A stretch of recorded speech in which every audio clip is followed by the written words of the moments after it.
Hello and welcome to Moxie Bets, presented by Caesars Sportsbook. I'm your host, Katie Mox, and coming up on today's show, it's the All-Star break, and tonight is the Home Run Derby. Is it a three-peat for Pete Alonso? Are you better off putting your money on someone else? The NFC West has the defending champions, but how will they do in the regular season? We're going to take a look at the over and unders for the NFC West, the Rams, the Niners, the Cardinals, and the Seahawks, and we'll let you know which side to bet on Tuesday's All-Star game. But first, we'll bring in Mr. Monday, Danny Brasco. Danny, hell of a weekend for the Yankees. Oh my goodness, that's how you go into the All-Star break, by taking it to the Red Sox. Absolute destruction. Gotta feel good going into the second half of the season, baby. I mean, you have to, right? Because they were slumping a little bit. And obviously, we talk about the Yankees almost every single week. But to have them go into the break like that, and I mean, just what was it, Saturday night's game with the 4 home runs, 2 from Carpenter, 2 from Judge, who had been slumping a little bit. I know you were officiating a wedding this week, but it must have been killing you not to be at Yankee Stadium a little bit. Oh my goodness. And funny thing is, I got invited to Legends Club seats behind home plate on Friday night, and I had to turn them down. But obviously, you know, weddings matter a little more than baseball games every now and then. Maybe not Yankees Sox, but wow, what a series and what a way to go into the break. It was phenomenal. Judge is back, and you know he needed that to get out of that slump headed into the second half here. Yeah, absolutely. I'm excited to see how he does at the All-Star game, right? He's going to be there. Oh, yeah. Okay, but let's start with Mox Thought. Danny, don't go anywhere. So it is the All-Star break for Major League Baseball, and that means that all 4 major sports are on hold. But luckily, we have the Home Run Derby tonight to hold us over. And Pete Alonso is the favorite, having won the last 2 in a row. Is the smart money on Alonso, or is there value in somebody else? Of course, there's more value in somebody else. But I love the three-peat, P-E-T-E. The guy absolutely loves this. He's excited about it. He's won 2 in a row. Yes, it's chalky at plus 190, but there is still some value there. He's got 24 home runs so far this season. His exit velocity is 89.9. His longest home run of the season, 447 feet. If he wins this, he will tie Ken Griffey Jr. at 3 home run derby wins, and he'd be the first ever to win 3 in a row. I just feel like he was built for this competition. He's got a proven track record. And again, the guy absolutely loves it. So I'm not going against history here. I want to be on the right side of this. I'm going to take Alonso plus 190. Bringing Danny back in for Capper's Corner. Danny, you heard what I had to say. I'm all in for the three-peat tonight. Who do you like? I mean, how do you not like Polar Bear Pete? I love your take on that. I cashed on him last year. Big plus money, obviously, picking the home run derby winner outright. Me too. So, we both did. Yeah, that's right. We were loving Polar Bear Pete. So it's tough to go against him this year. But I'm going with my dark horse from last year that gave him a run for his money, and I think he takes it this year. It's my guy, Juan Soto of the Washington Nationals. He was just 1 home run away from Pete, who edged him out last season in the home run derby competition. But he's just this pure swinging, powerful young guy in great shape. And I love these guys who I think are built for it stamina-wise, right? It's tough swinging the bat over and over and over. I think he's got the physique that is built for this competition. He went deep in the competition in the semifinals last year, so he knows what it takes, how to pace yourself. He went up against Pete Alonso. But more than anything, here's my angle, Katie. Juan Soto just turned down the largest contract in MLB history from the Washington Nationals. 15 years, $440 million. He says, no, thank you. I think I'm actually worth more. Well, what a way to go prove that to the whole league than putting on a show at the Home Run Derby, right? So wouldn't that be a really awesome way to kind of put a cherry on top of, hey, I'm worth every penny and more by winning the Home Run Derby. Give me Juan Soto at plus 650, baby. I love it. And I love the story that you just put there, because I feel like when something like a home run derby, it's better to put your money on the storylines, right? Because anything can really happen, and you want to be rooting for something kind of historic and fun. So I like that angle. I will say Dodger Stadium does seem to fare a little bit better with right-handed batters. So that's not great for someone like Schwarber or Soto or Seager, but I really love that narrative, and that would be amazing. But I still like Polar Bear Pete. I like the three-peat here. So let's move on to the second half of the MLB season. So your Yankees are tied now with the Dodgers for the best odds to win the World Series at plus 400. Are you going with them, or do you see better value somewhere else? I mean, look, you can get bigger plus money on other teams, but why would we change our tune at this point? Yeah. Obviously, you guys see all the Yankee stuff behind me. I'm the resident Yankee fan here, but I try to be as unbiased as possible and come in with, just pure logic. Look, I'm sitting with a plus 750 Yankees World Series ticket in my pocket. So now that it's at plus 400, I'm chilling, right? We stay the course here. Like we were just talking about at the open of the show, they come into the All-Star break decimating the Red Sox. That's just that oomph we needed. And I kind of like to see that we bounce back off adversity. We dropped a few games to the Pirates, the Reds, losing winnable games. It happens to all the best teams. I mean, we play 162 of these bad boys. You're going to lose to the good teams. You're going to beat the good teams. It goes back and forth. So I like seeing us come out of kind of an ugly spot where we lost to some really particularly bad teams. Judge was slumping a little bit. The pitching regressed, right? Tyone, Montgomery, Nestor, these guys who were being just unbelievable. Eventually, we're going to have a couple bad starts. And we bounced right back with 2 amazing wins over our biggest rivals. So that just feels so good. Going into the second half, that's the theme. We got it going, baby. The mojo's on the Yankee side. I agree with you. And again, I'm not big at flip-flopping. I've been on the Yankees pretty hard since we started this show, at least right now. They have the best run differential in the league, best OPS, the 3rd best ERA, team ERA in baseball. They're on pace for 120 wins, which I believe if they get there will break the record, which is currently at 116. They're just hot, hot, hot. It's really, really hard to bet against them. So I'm with you. I agree with you on the Yankees plus 400, but I do still think that there is value in the Mets. We talk about it all the time, this Subway Series. They're at plus 700 right now. You got Scherzer back on the lineup. If they get a healthy DeGrom, if we get that Subway Series right now at plus 700, I do think there's value there. Yeah, I saw a guy walking down the street yesterday. It said, Scherzer DeGrom 2024 presidential ticket. If that happens, they could run for office. They'll be that good. Yes, I agree. Let's talk about long shots now. So let's look beyond the favorites. If you wanted to win big money on the World Series, who is a long shot that would get your money, Danny? At plus 900, why not sprinkle a repeat for the Atlanta Braves? Yeah. They've been there before. They just did it, so they've got the championship caliber experience. Here's the thing for me. They can catch fire at any time. I mean, they've already gone on a 14-game winning streak this season. And they're 33-11 since the end of May. So kind of a rough start, but all of a sudden, they're one of the best teams in the game. In fact, they're right behind the Mets, who have a very good record. So quietly, they're one of the best teams in the league. And I feel like they've done it sort of under the radar, even with a great win streak in there. The real big question mark to me, Katie, is the pitching.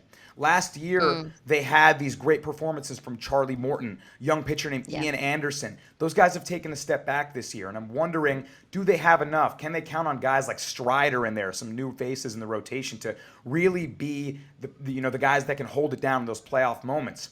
I'm not quite sure about that. We know they've got the bats. We know they've got the power. I wouldn't be surprised if they went out during the deadline and acquired a bullpen arm or another starting pitcher that's available just to kind of shore that up. And if they do so, I think they have a roster that can make a World Series run yet again. So plus 900, Braves feel like a good sprinkle. All right, Danny, I agree with you on this one with the Braves, mostly because I was looking at the longer shots. You got the Brewers, the Blue Jays, Padres, Rays, both Sox teams. I definitely don't see it happening for them. So I do like this Braves at plus 900. They had a 14-game win streak through the first half of June. They are now the 6th team ERA in the league. They're 8th in WHIP, and they are tied for 3rd in team OPS. And of course, they got Acuna Jr. back, who has been really, really helpful to them. So if I'm going to go with a long shot, I like this just because I really don't like anyone else underneath them. All right, let's switch gears now to the NFC West. NFL, my favorite division here. A couple weeks ago, we had Kenny Betts Big on the show on Wednesdays, as we do, to preview the NFC West division winner. So let's dive into team win totals. The defending Super Bowl champions are listed at 10.5 wins, which is pretty lofty there. Are you taking the over on that? That's at minus 120, or the under at even money?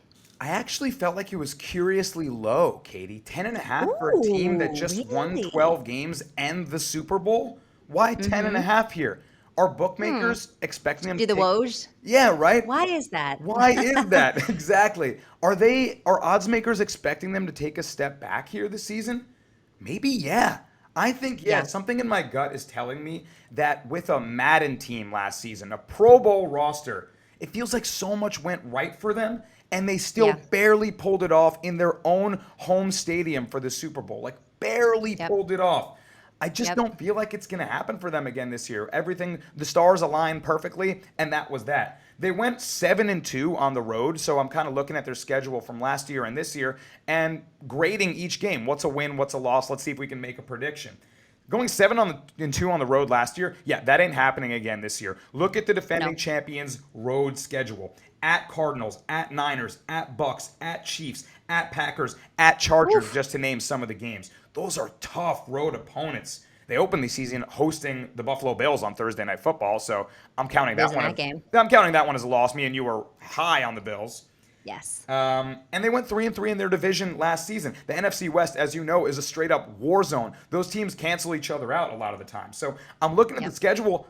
I didn't find 11 wins. I think they lose by the hook. I think they win 10 games, and this stays under. So I'm going to go with the under on this one for the defending champs. I love that. And you know I'm on the under as well. I am a card-carrying member of the Rams Hater Club, but also I do believe in a Super Bowl slump. It is so hard to come back and be dominant 2 years in a row. They are tied for the third highest odds right now with the Chiefs and the Cowboys. It's interesting because McVay has won at least 10 games in 4 out of his 5 years coaching the Los Angeles Rams. They went 12-5 last season, which you just alluded to, but they've got a tough schedule. Like you said, Bills are not winning that game. Then they've got the Falcons, Cardinals, which tend to play them actually pretty well, the Niners, the Cowboys.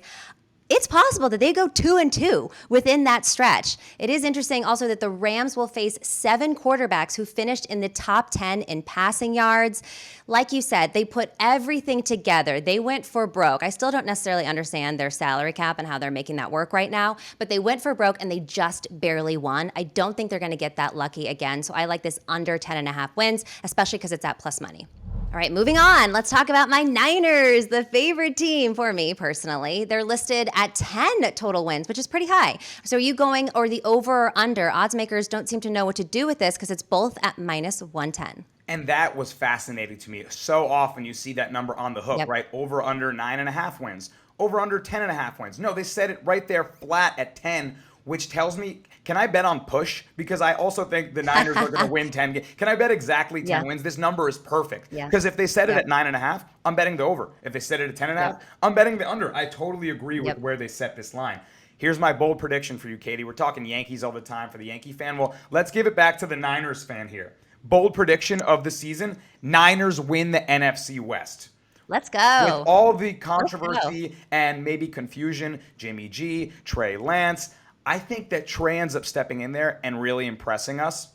This is my worry for them. The defense is solid as a rock. It's the offensive line that has a lot of inexperience. And if we're going to put a new quarterback behind them, he's got to get protected. He's obviously a mobile guy. They're going to do some trickeration in that scheme with him. They have a lot of options. You can tell me more about that, right? You're my Niners insider. But I'm looking at their schedule once again, grading these games and thinking about that defensive unit and the way they're coached. They're just the Niners suck to play. If you go play them, they're going to punch you in the mouth. I'm looking at a lot of winnable games on their schedule. Bears, Seahawks twice. Pretty easy. Everyone's beating the Seahawks this year. Those are 2 wins for everyone in the division. Panthers, Falcons, Cardinals. I think they beat the Cards. Rams, Saints, Commanders. They're going to beat the Rams once. Like I said, that division cancels itself out. Saints, Commanders. I just found like 8 wins right there. So now we got to win a couple more. I like the Niners to win the division this season, Katie. What do you think? I love that. I love the Niners to win this. And of course, the Niners are such a big question mark right now. And I think a big reason why this is set at 10, because they don't know who the quarterback is going to be. Is it going to be Jimmy Garoppolo or is it going to be Trey Lance? Now, Trey Lance is the probable starter, but I do think that the Niners like to surprise everyone, and Jimmy G still hasn't gone anywhere yet, and I don't think they're going to release him. Lance only played 2 games last year, so it's so hard for me to say that he's going to be incredible or he's going to be a bust. Obviously, I'm hopeful that he is going to be the future of the franchise that everybody wants him to be. And again, we do see some really good things out of him, but we also saw a lot of mistakes that he made, but he's a rookie. All of that comes with reps. Completely understand.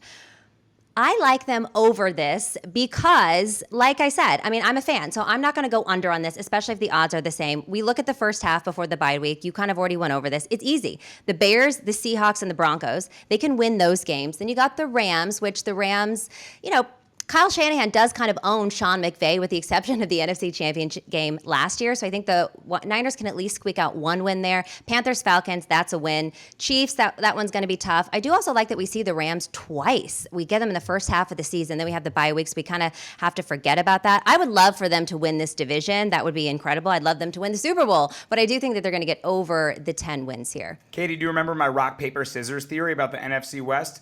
Oh my God, yes. It's Shanahan beats McVay, McVay beats Kingsbury, Kingsbury beats Shanahan, right? It goes like that. And all these teams are going to end up being 2-4 or 3-3 in division. It's just going to be an absolute battle. So it's going to come down to who can win those division games and then continue to, pick up wins and get to that total outside their conference. But those should be kind of split every year. It happens. So tough to play in that division. And honestly, when you were talking about the O-line depends on the health of Trent Williams. I mean, whether he's playing or not playing, it's an entirely different ball game. I do think that we'll get some more, versatility, of course, with Trey Lance, but don't be surprised if Jimmy Garoppolo is the starting quarterback for the 49ers. I have been saying this for over a year now, and the reality is I don't know if Jimmy's going to go anywhere. I don't think it's the smart thing to get rid of him right now, and Trey Lance still has to beat out Jimmy. Now, is Trey ready to beat out Jimmy on a one-on-one? I'm not so sure. He is coming off of injury, but if Trey gets in trouble and you've got someone like Jimmy Garoppolo on the sidelines, then of course you're going to put him in, and he's a proven winner.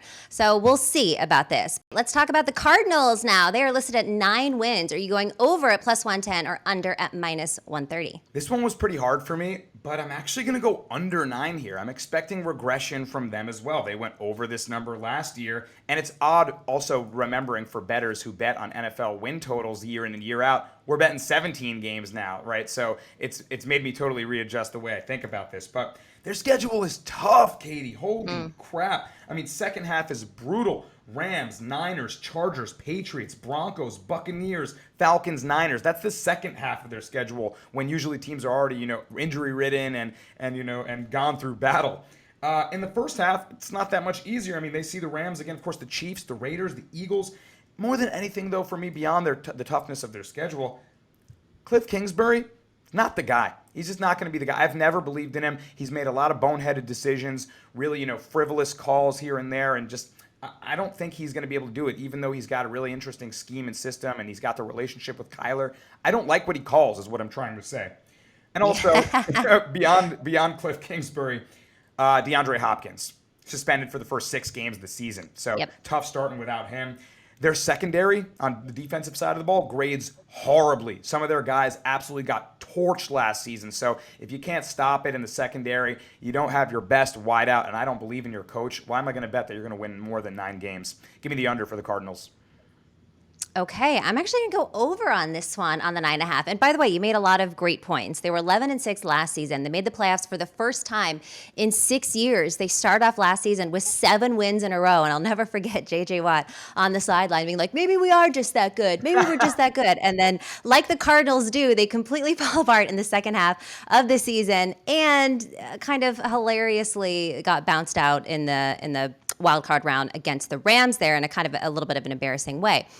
You're right. They have no Hopkins for the first 6 games of the season, but they did add Brown, who I think could kind of be that interim guy for Kyler Murray. I think that Murray continues to improve. There was a lot of drama swirling around him in the offseason with the organization. So he's got to put up or shut up in this season. And they did make a lot of allowances saying, hey, no, he's our guy. We want to keep him. We want to make sure that he's happy. So it's a big year for Kyler Murray. And I do think that they will kind of fall off in the second half. Like you said, the schedule was really hard. And that's just kind of what they do in the second half of the season. But I do think they can get enough wins in the first half to kind of maybe grab a second win, couple wins in the second half. So I'm going to go over on this one, over 9.5. But let's now talk about the lowly Seahawks. They're listed with just 6 wins, the over at plus 110, the under at minus 130. Danny, I'm going to start you off with this one. I think we're going under for the Seahawks. No Russell Wilson. They've replaced him with Drew Lock, who I appreciate that Drew Lock has such a good sense of humor about the way that this franchise looks right now. Under Pete Carroll, the Seahawks have actually never gone under 7 wins. However, that was always with Russell Wilson. I don't think Drew Lock is going to be the one. I don't see them winning a game in this division. You already alluded to it. I like the under on this one. Yeah, it's I don't have to break it down too much further than that. This is rebuild year. The QB job is between Drew Lock and Geno Smith. And need I say more? Like, that's about it. All right, it's time for Mox Locks, the MLB All-Star Edition, because that's pretty much all we can bet on. This week, I'm looking at the actual All-Star game, and I'm taking the AL money line, -105. And I'm really not thinking too much into this. They have dominated this game for a quarter of a century. They've won 8 in a row, and they definitely have the edge when it comes to hitters. They got Judge, Ohtani, Stanton, Trout. I'm not looking too much into this. It's AL again. Danny, what do you like? I love it, Katie. The AL dominates the NL in the All-Star game. It's just what happens. Yep. I like a player to hit the longest home run in the home run derby. I'm going to go with a fun home run derby bet for you guys. And I'm going with a guy that they call country strong. That's my guy, Kyle Schwarber. Schwarber to hit the longest home run is +450 on Caesars. And look, out of anyone competing in this competition, he's got the longest one this season. He jacked one 469 feet and went 110 miles per hour off his bat. He's just got this pure home run swing. He's the most classic 3-result player in the modern game today. It's home run, strikeout, or walk. Well, guess what's not happening in the home run derby? You're not striking out or you're not walking. So I think he's just going to be cracking the ball all night long, and I feel like he can have the biggest big fly of them all. So he's the second biggest favorite to win the whole thing, and I think he has just a huge moment, just absolutely hitting one into the stratosphere where the James Webb telescope can pick it up. So give me Kyle Schwarber to hit the longest home run of the competition at +450. I love that, and actually, I've made a lot of money on hitting props with Kyle Schwarber. I did not know that his nickname was Country Strong, which is actually one of my favorite movies, very underrated, with Gwyneth Paltrow and Garrett Hedlund. If you haven't seen it, I love the reference. It's not his nickname, but he's one of those guys. You know, Adam Dunn. These guys are just they're country strong. They're corn-fed American boys. Yeah. Yeah. It's also a song in the movie that Gwyneth Paltrow sings. Again, totally recommend it if you like it. Okay, to recap on Mox Locks, I'm taking the AL money line -105, and Danny is on Schwarber for the longest home run in the home run derby at +450. Danny, thank you so much. We will see you again on Monday. Moxie Bets is coming back on Wednesday, though. This has been Moxie Bets presented by Caesar Sportsbook.